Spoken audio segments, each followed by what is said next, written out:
Dans ce restaurant le 20 novembre 1902, une simple proposition d'un jeune homme va bouleverser le monde du sport pour toujours.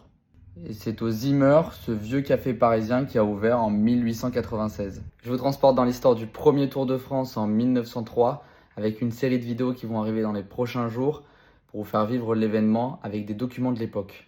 Alors pour ne rien manquer de tout ça, abonne-toi à Ludis. Ce samedi, c'était le départ du Tour de France 2025 avec une première étape remportée par Jasper Philipsen avec un sprint, c'était à Lille. Moi, je vais vous expliquer le commencement, la création du Tour de France en 1902. Revenons au Zimmer, donc ce 20 novembre 1902, il fait très froid, un temps glacial dans les rues de Paris jusqu'à moins 5 degrés. Au chaud, 3 hommes se sont réunis pour déjeuner le midi. On retrouve Henri Desgranges, le visionnaire, le patron du journal Lotto Vélo, l'ancêtre de l'équipe, Victor Godet, le comptable du journal, et le petit jeune, Géo Lefebvre. La situation financière n'est pas bonne et le journal est en guerre ouverte contre son plus féroce concurrent depuis sa création, le journal Le Vélo. Créé en 1892, ce journal au papier vert, dirigé par son fondateur Pierre Giffard, est pro-Dreyfus depuis que l'affaire a éclaté. Et il s'affirme clairement opposé contre les gros industriels comme Michelin, Clément ou encore De Dion. Jules Albert de Dion, il n'est pas du genre à se laisser faire, il va répliquer en créant son propre journal, l'Auto-Vélo, fin 1900, avec du papier jaune. Et Giffard obtient même gain de cause sur le nom de son concurrent devant la justice.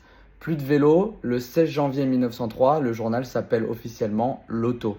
Et on craint des pertes financières énormes puisque le vélo c'est le sport numéro 1 à cette époque.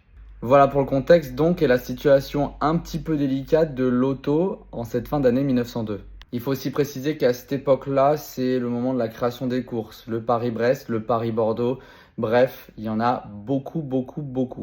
Géo Lefebvre à ce moment-là, il a 25 ans, il est chef de la rubrique cyclisme, il était avant au vélo et il lance autour de la table: et si on faisait le Tour de France en plusieurs étapes avec des journées de repos? L'idée conquit les deux hommes et le 19 janvier 1903, seulement 3 jours après cette décision de justice qui devait le fragiliser, le journal L'Auto annonce son Tour de France. L'engouement, il n'est pas immédiat, surtout du côté des coureurs, avec seulement 15 inscrits au 21 avril, avec quand même le numéro 1 français Maurice Garin. Par contre, les journaux louent et saluent cette ambition et cette innovation. Desgranges réduit la durée du tour, les frais d'inscription, il augmente les primes et ce sont 78 coureurs qui sont là sur la ligne de départ le 1er juillet 1903 pour 6 étapes dans toute la France.